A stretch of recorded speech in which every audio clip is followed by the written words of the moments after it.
ఉంది జయంతి. నేను నిద్రపోయే వారం రోజులైంది. నేను చేసిన తప్పుకి శివ దెబ్బలు తిన్నాడని తలుచుకుంటేనే బాధగా ఉంది. సారీ 4 సార్లు మెసేజ్ పంపించాను. వాడు రిప్లై కూడా చేయలేదు. వెంటనే పర్సనల్ గా కలిసి సారీ చెప్పాలని ఉంది. సరే, సారీ చెప్పేటప్పుడు ఒక థ్యాంక్స్ కూడా చెప్పాయి. థ్యాంక్సా? ఆ రోజు మీ ఇంట్లో ల్యాండ్ ప్రాబ్లం కి ఎవరో రికమెండ్ చేశారని చెప్పావే, అతను వేరే ఎవరో కాదు, శివాని. తన ముందుండి వాళ్ళ ఓనర్ తో మాట్లాడి డబ్బులు ఇచ్చేలా ఏర్పాటు చేశాడు.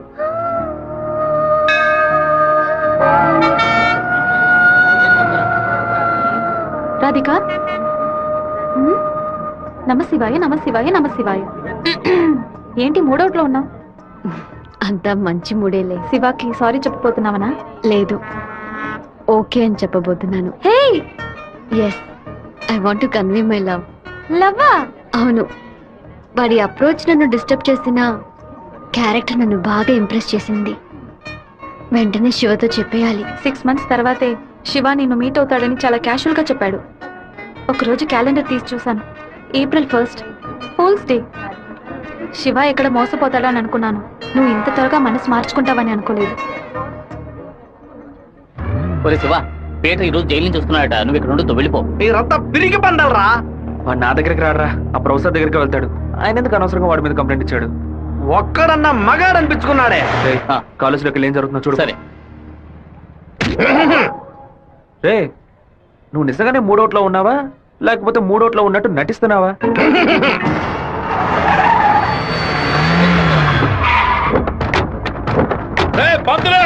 ఎక్కడున్నారా? రారా బయటికి. రే సోమనాథం,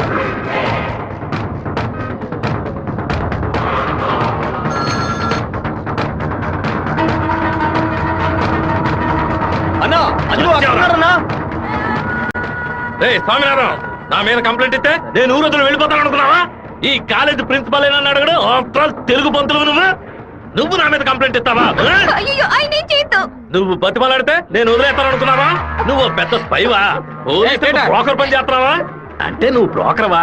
ఏది చెప్పు. నేను ఒక బ్రోకర్ని. వద్దు బేట, వదిలే. వీడి వల్ల నేను 7 ఊసలు లెక్కెట్టాను సార్. మీరు వెళ్ళండి సార్. ఏది నువ్వు చెప్పు. నేను ఒక బ్రోకర్ని చెప్పు కదా. అయితే ఓ పని చేయి, అందరూ చూస్తుండగా బోర్డు మీద నేను ఒక బ్రోకర్ని అని రాసిరా. క్షమాపణ వేడుకుంటాను. రాయొద్దండి. పెట్టుకుంటావా? ఎందుకురా? మొత్తం పోయిందే.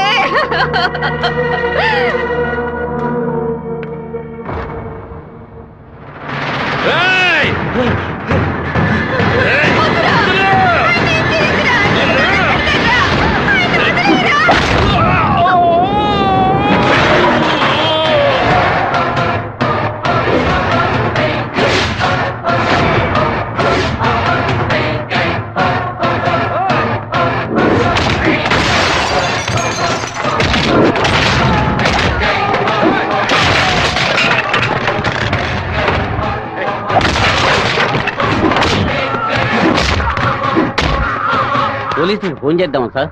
వాడిని మనం అసలు ఏమీ చేయలేకపోతున్నాం. కొట్టేవాడిని ఆపటం ఎందుకు?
బాబు, నువ్వు ఇక్కడి నుంచి వెళ్ళిపో. వాళ్ళు వచ్చారంటే నేను వదిలిపెట్టరు.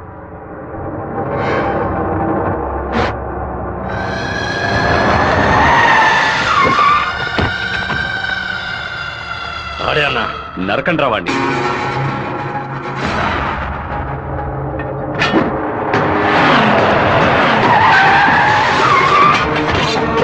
వీరభద్రం అన్న రే ఆగరా.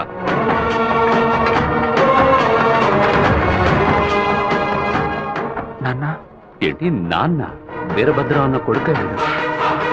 నమస్తే అన్న. తప్పు జరిగిపోయింది, తెలియకుండా తప్పు జరిగిపోయింది. ఓబ్లేసు రౌడీలతో వచ్చావేంటి? ఏంటి గొడవ? ఈ మెంట్లోడన్నా ఏదో తెలియక మీ అబ్బాయితో గొడవ పెట్టుకున్నాడు.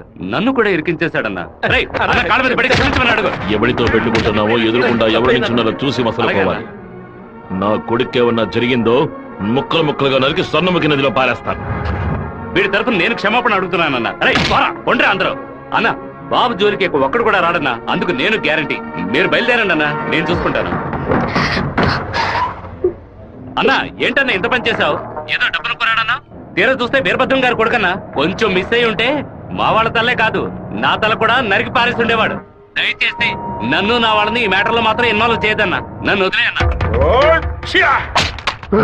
57వ సెల్లు. నా కళ మొత్తం చెదిరిపోతుంది అనుకోలేదు. వాడికి ఎంత కోపమా, ఎందుకన్నా మూర్ఖంగా బిహేవ్ చేశాడు. ఆ వీరభద్రం వాడి నాన్న టెన్షన్ అవ్వదు, పెద్ద తప్పు చేశాడు. మెంటల్లా మాట్లాడుకో. నా ప్రేమ మొత్తం నా మనసులో దాచిపెట్టుకుంటాను. అతనికి ఏం చెప్పను. నా కళ అయింది. ఏంటన్నా ఇంత పెందరాడే వస్తున్నారు? రాజశేఖరం గారు తిరుపతి పక్కన 7 కోట్ల రూపాయలకు ప్రాపర్టీ కొంటున్నట్ట. ఈ రోజే రిజిస్ట్రేషన్ అట. ఆ దండపాణి గారు వచ్చి చెప్పాడు. తిరుపతి కాళహస్తి మధ్యలో 120 ఎకరాలంట. ఏ రిజిస్ట్రేషన్ ఆఫీస్? చెప్పన్నా. తిరుపతిలో స్థలం కొనుక్కుంటున్నాను. రిజిస్టర్ ఆఫీస్కి వచ్చాయి. ఓకే ఓకే అన్న. లెక్క పెట్టుకోండి.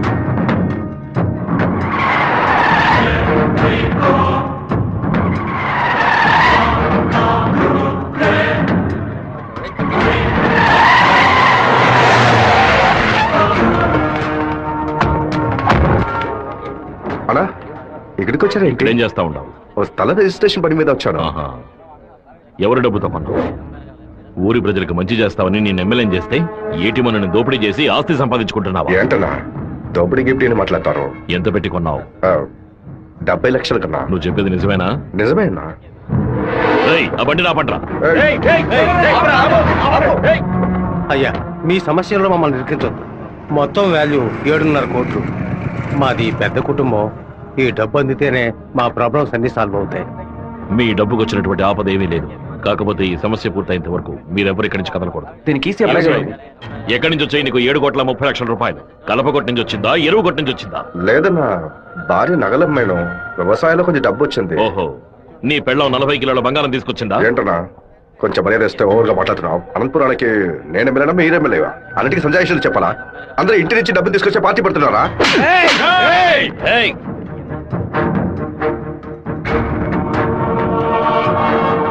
నా మాటకు విలువిచ్చి 50,000 మంది నీకు ఓట్లు వేసి నేను ఎమ్మెల్యేం చేశారా? రేపు నేను వాళ్ళకి ఏం సమాధానం చెప్పాలరా?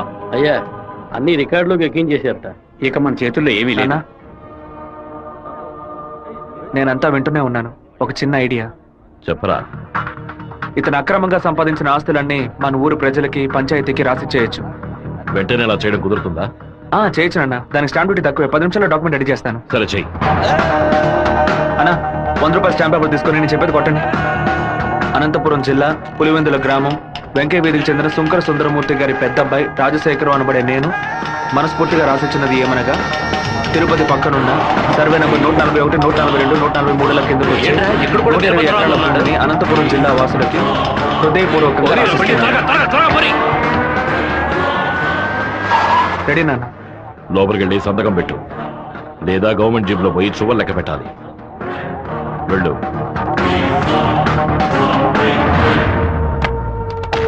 రాజశేఖరం, ఎప్పుడైతే నువ్వు ప్రజల డబ్బుని దోచుకున్నావో అప్పుడే ఎమ్మెల్యేగా ఉండే అర్హతని కోల్పోయావు. ఇంకో 15 రోజుల్లో నువ్వు నీ పదవికి రాజీనామా చెయ్యాలి. అనంతపురంలో బై ఎలక్షన్స్ రావాలి. ఇలా చూడు, నువ్వు రాజీనామా చేసినా బై ఎలక్షన్స్ వస్తాయి, నువ్వు చచ్చిపోయినా వస్తాయి. వెళ్ళు.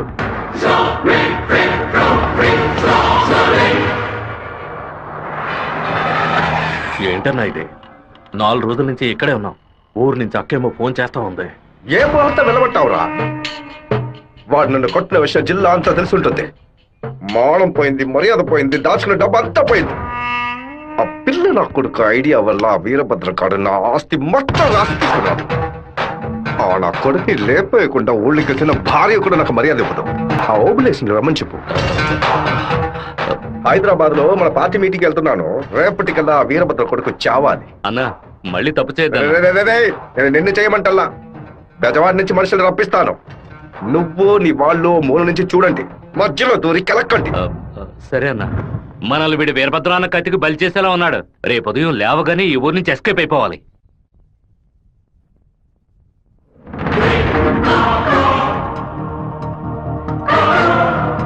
అన్నా, ఆ ఓప్లెస్ గడు తిరుపతి రిజిస్ట్రేషన్ ఆఫీస్కి వచ్చాడు. నన్ను చూడగానే తప్పుకున్నాడు. వాడికి మా అబ్బాయికి ఏదో గొడవ అయ్యింది. రాజశేఖరం రిజిస్ట్రేషన్ కి వాడెందుకు రావాలి? ఏదో తేడాగా ఉంది. అయ్యా చెప్పండి అయ్యా. మన శివకి ఆ పీటర్ గాడికి ఏంటి గొడవ? అయ్యా అది దాచిపెట్టకుండా నిజమేంటో చెప్పు.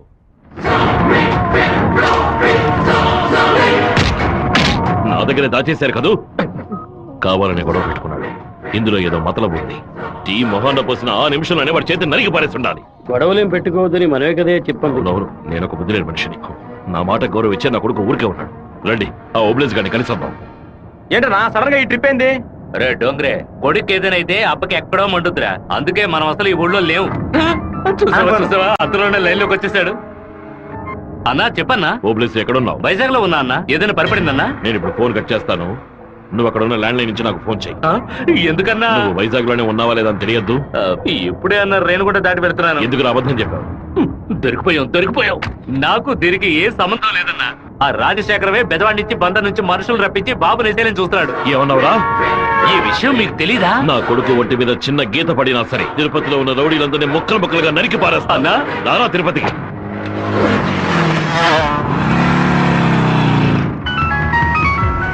బాబు ఎక్కడున్నావు? రిజిస్టర్ ఆఫీస్ వరకు వెళ్తున్నాను నాన్న. పక్కన ఏదైనా పోలీస్ స్టేషన్ ఉందా? తిలక్ నగర్ పోలీస్ స్టేషన్ ఉంది నాన్న. నువ్వు వెంటనే వెళ్ళి ఫోన్ చేసి ఆ ఇన్స్పెక్టర్కి. దేనికి నాన్న?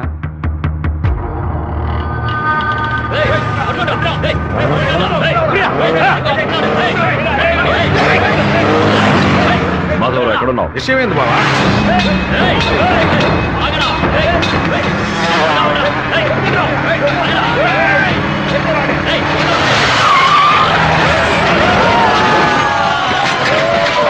స్టేషన్ అడిగితే శివ ఎక్కడికి రాలేదని చెప్పారు బావా. మన వాళ్ళకి ఫోన్ చేసి తిలక్ నగర్ మొత్తం వెతకమని చెప్పు.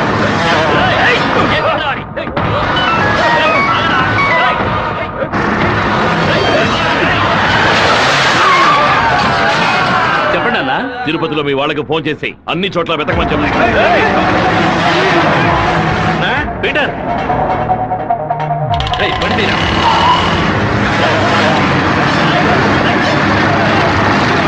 తిరుపతిలో ఏ ఒక్క చోట వదలకుండా మన వాళ్ళతో వెతికించు.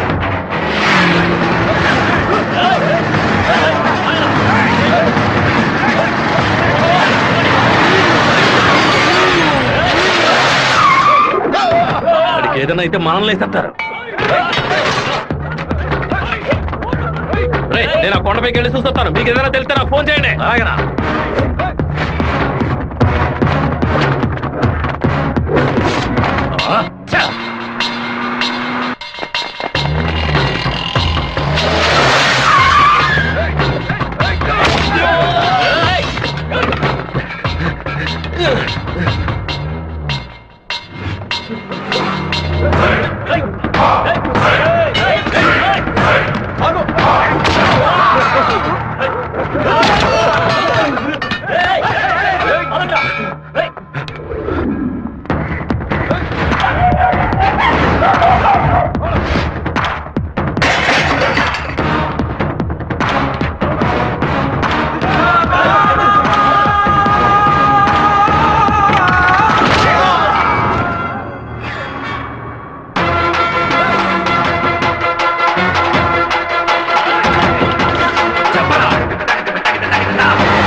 చెప్తానండి, చెప్పేస్తా.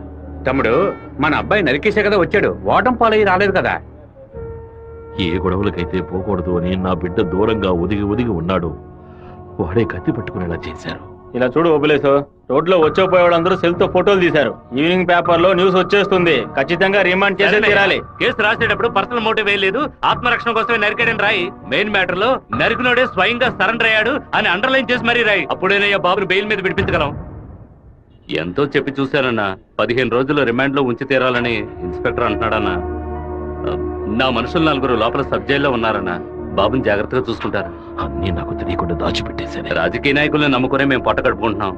నన్ను ఏం చేయమంటావన్నా? క్షమించన్నా. వెళ్ళు వెళ్ళు. ఆ రాజశేఖర్ ఇప్పుడు ఎక్కడ ఉన్నాడు? పార్టీ మీటింగ్ అని హైదరాబాద్ వెళ్ళాడు. చిన్నగా హైదరాబాద్కి పోనిపో. వాడు శాస్త్రసభ నుంచి బయటకు వచ్చేటప్పుడు అక్కడే వాడిని నరికి పారేస్తా.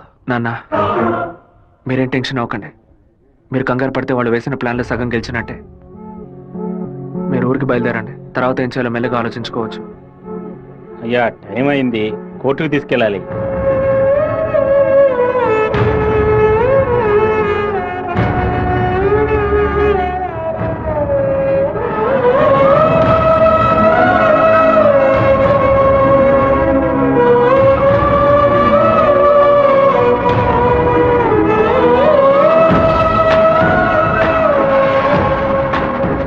నా బిడ్డ ఎక్కడా? నా బిడ్డ రాలేదా? వాడిని జైల్లో పడేశారా? ఇందుకేనా వాడిని ఊరికి పంపించింది? భగవంతుడా, నా కడుపు మండిపోతుంది. నా కడుపు ఒక్కరోజు కూడా వాడిని చూడకుండా ఉండలేదే. ఎప్పుడైతే నా కొడుకుని లేపడానికి వాడు ప్లాన్ వేసాడో ఇంకా వాడు బతకడానికి వీల్లేదు. హైదరాబాద్ వెళ్ళి వాడి పొట్ట కోసేసి ఆ పేగులు మెడ వేసుకొచ్చేనా? వాడు ఊరితో గొడవ పడలేదు, నాతో గొడవ పడ్డాడు. వాడిని నేనే నరికి చంపాలి. ఏ రోజైతే వాడు ఈ ఊళ్ళో అడుగు పెడతాడో ఆ మరుక్షణమే వాడి తల తెగి. అన్న, ఈరభద్రం కొడుకులు లేపేయడానికి మనమే మనుషులు పంపామని అతనికి తెలిసిపోయింది. ఇప్పుడు ఊరికి వెళ్తే మనది ఊరికి వదలడు. అవునన్నా. ఇక్కడ మంత్రి వరదరాజుల ప్రాబ్లం పెద్దదిగా ఉంది. సరే, ముందు నువ్వు హోటల్ రూమ్ ని ఖాళీ చేసి అలాగే ఎమ్మెల్యే హాస్టల్ అలాగే. నువ్వు కూడా పో. అలాగేనా?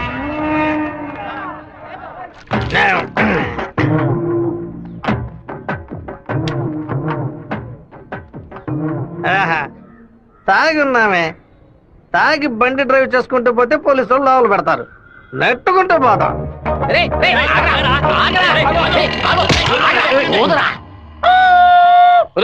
సరిగ్గా ఊదరా. ఇదిగో ఊదుతున్నానయ్యా.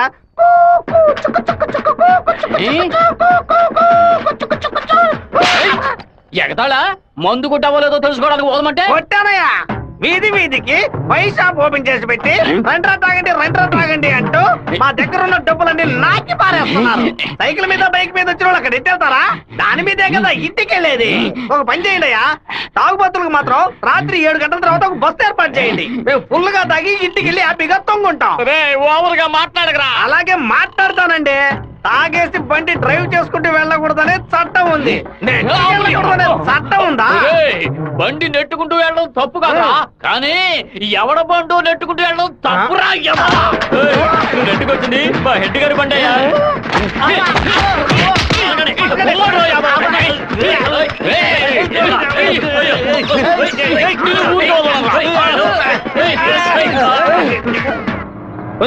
బాబు వచ్చేసాడు, అమ్మగారు చెప్పండి.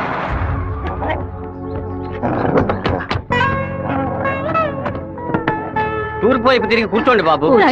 కూర్చో.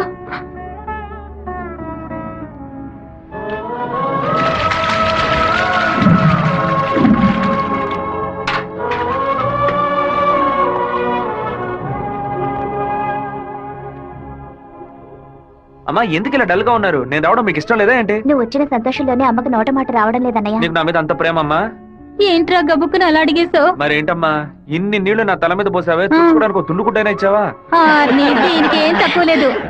ఉండు, తల తుడుస్తాను. లక్ష్మి, లోపలికి వెళ్ళి అటెండెన్స్ చేసి గిఫ్ట్ ఇచ్చేసి వెంటనే వచ్చేయాలి. మరైతే నువ్వు రావా? నీ ఫ్రెండ్ పెళ్లికి నన్ను చేంజ్ చేయమంటావు? నేను ఒంటరిగా వెళ్ళానని నాన్నకి తెలిసిందో నేను చెదకబాతారు. రా అన్నయ్య. అమ్మ వాళ్ళు రాలేదా? నువ్వు ఎప్పుడు ఊరెళ్తున్నావే? ఇంకా 2 రోజుల్లో సెమిస్టర్ ఎగ్జామ్స్ మొదలవుతాయి. రేపు ఉదయమే నేను తిరుపతికి బయలుదేరుతాను. రండి బాబు, కూర్చోండి. అన్నయ్య, ఆ ఎల్లో ఓణి అమ్మాయి ఎలా ఉంది? చండాలంగా ఉంది. మ్యాటర్ ఏంటి? ఆ బ్లూ ఓణి నీకేమైనా పిచ్చి పట్టిందా? అది కాదు, ఇక్కడున్న అమ్మాయిలందరూ మన క్యాస్ట్ వాళ్లే తెలుసా? వీళ్ళలో ఒక్కరినే నువ్వు సెలెక్ట్ చేసుకున్నావు అనుకో, నేను అది వెళ్ళి అమ్మ చెవిలో ఊదుతాను, అమ్మ నాన్న చెవిలో ఊదుతుంది, ఆ తర్వాత నీ పెళ్లిలో నాదస్వరం ఊదుతారు. ఎందుకంత కక్ష? 25 ఏళ్ల వయసులో పెళ్లి చేసుకుంటే అది సూసైడ్, 28లో చేసుకుంటే అది అటెంప్ట్ మర్డర్, 30లో చేసుకుంటే అది మర్డర్, 24 ఏట చేసుకుంటే బావిలో దూకినట్టు, 23, విషం తాగినట్టు, 22, ఊరేసుకున్నట్టు.